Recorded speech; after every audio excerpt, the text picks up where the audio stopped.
సామెత 16:3 తీసుకున్నాం. నీ పనుల భారము యెహోవా మీద మోపుము, అప్పుడు ఆయన నీ ఉద్దేశములను సఫలపరచును. మనిషి అన్నాక అనేక ఉద్దేశాలు కలిగి ఉంటాం. ఈ భూమి మీద జీవిస్తున్న ప్రతి వ్యక్తికి ఉదయం మొదలుకొని రాత్రి పడుకునేంత వరకు అనేక ఆలోచనలు, తలంపులు, ఉద్దేశాలు కలిగి ఉంటారు. ఈ ఉద్దేశాలు ఫలిస్తే మనిషి తప్పనిసరిగా పైకొస్తాడు. అయితే మనిషి హృదయంలో కలిగే ఆలోచనలు, ఉద్దేశాలు సఫలం కావాలంటే మానవ ప్రయత్నంతో పాటు దైవ సహాయం కూడా కావాలి. దైవ సహాయం కూడా ఉన్నప్పుడే మన ఉద్దేశాలు సఫలం అవుతాయి. దేవుని యందు భయభక్తి కలిగి ప్రతి పనికి ముందు ప్రార్థించి ముందుకు వెళ్ళినప్పుడు జయం పైన జయం. ఎక్కడికి వెళ్ళినా విజయోత్సవంతో తిరిగి వచ్చేవాడి దావీదు. ప్రతి విషయంలో జయం కలిగింది. తాను కాస్తున్నటువంటి గొర్రెలను ఒక ఎలుగుబంటి వచ్చి ఒక గొర్రెను లాక్కొని వెళ్ళిపోతుండగా ప్రార్థనా బలంతో దేవుని దగ్గర మొరపెట్టి మనోధైర్యం కలిగి పరిగెత్తుకుంటూ ఎలుగుబంటి మీదకి వెళ్ళి పడతాడు. పడి దాని నోటనున్న గొర్రెను విడిపించి ఆ ఎలుగుబంటిని హతం చేసి ఆ గొర్రెను రక్షించుకుంటాడు. ఇలాగే భక్తి ప్రార్థనలో ఉంటుండగా తన గొర్రెల మంద మీద ఒక సింహం దాడి చేసి ఒక గొర్రెను తీసుకుని పోతుండగా సింహం మీద కూడా పరిగెత్తుకుంటూ వెళ్ళిపడి ఒక మేక పిల్లను హతం చేసినట్టుగా ఆ సింహాన్ని హతం చేసి దాని నోటి నుండి గొర్రెను రక్షించుకుంటాడు. ఇదే దావీదు ఇంకా ప్రార్థనలో, భక్తిలో ఆరాధకుడిగా ఉన్నప్పుడు తనకంటే ఎన్నో రెట్లు బలమైన వాడు శక్తివంతులైన గొలియాతు మీద గొప్ప జయాన్ని, విజయాన్ని పొందుకుంటాడు. అన్ని విజయాలే. ఎందుకంటే ప్రార్థనతో పనిని ప్రారంభించాడు. ఏ పనికి వెళ్తున్నా ముందు ప్రార్థించేవాడు. దేవుణ్ణి ఆరాధించకుండా ఏ పని చేసేవాడు కాదు. కానీ ఇదే వ్యక్తి కొన్నాళ్లకు భక్తిని విడిచి సాయంకాలం ప్రార్థించకుండా, వాక్య ధ్యానం చేయకుండా దిక్కులు చూడడానికి భవనం ఎక్కుతాడు. ఒక మేడగది మీదకి వెళ్ళి పైనుండి కిందకు తప్పుడు చూపులు చూస్తాడు. తన చూపు ద్వారా పట్టబడతాడు. చీకటి శక్తులు అతన్ని వెంటాడతాయి. ఎప్పుడైతే ప్రార్థనాజ్ఞ ఆరిపోయిందో, వాక్య ధ్యానం తొలగిపోయిందో, లోక ధ్యానం ఎక్కువ అయిపోయింది. పాపపు ఆలోచనలు తనను పట్టి పీడించాయి. దురాశ గర్భము ధరించి పాపంలో ఈడ్చుకుని పోయిందట. ప్రతి ప్రయత్నంలో ఫలించే నేను ఎందుకు ప్రతి విషయంలో ఓడిపోతున్నాను? ఎందుకు ఓటమి నన్ను వెంటాడుతుంది? తెలుసుకోవాలని దేవుని సన్నిధిలో కూర్చున్నాడు. దేవుని వాక్యము అతన్ని గద్దించింది.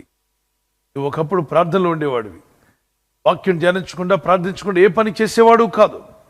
కానీ ఇప్పుడు ప్రార్థనలో అలసత్వం, వాక్యం విషయంలో నిర్లక్ష్యం, దేవుని విషయంలో అవిధేయత, ఈ మూడు కూడా ఆ వ్యక్తిని వెనక్కి లాగి వేశాయి. అది గ్రహించిన దావీదు ప్రార్థన చేశాడు.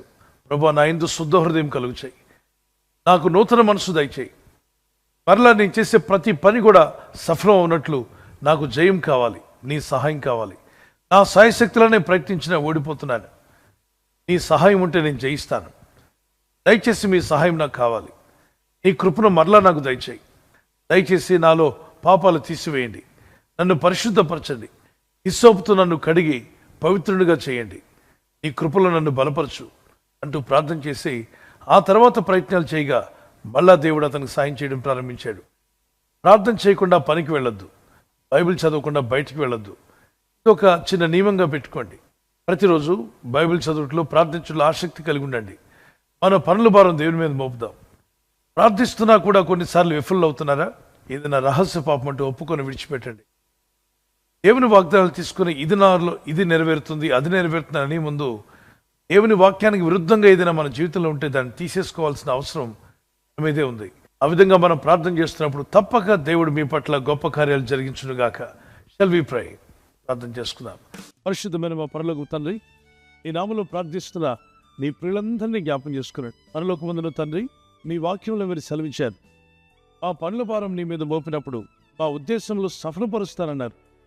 ఈరోజు ఎవరైతే వారి పనుల భారం నీ మీద మోపి వారు ప్రార్థన చేసి ప్రయత్నం చేయబోతుండగా వారి ఉద్దేశంలో ఫలింపచేయవాడు నీవే.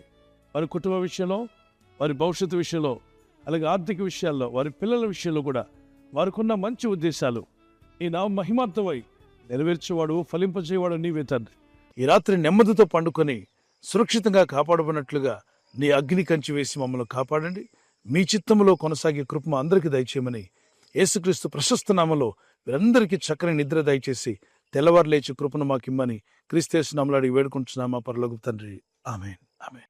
ఈ వాగ్దానాన్ని మీతోనే ఉంచుకోకుండా లైక్ చేయండి, షేర్ చేయండి. అనేకులు ఈ యొక్క ఛానల్ సబ్స్క్రైబ్ చేసుకోమని తెలియపరచండి. సబ్స్క్రైబ్ చేయని వారు కూడా సబ్స్క్రైబ్ చేయండి. Good night. God bless you.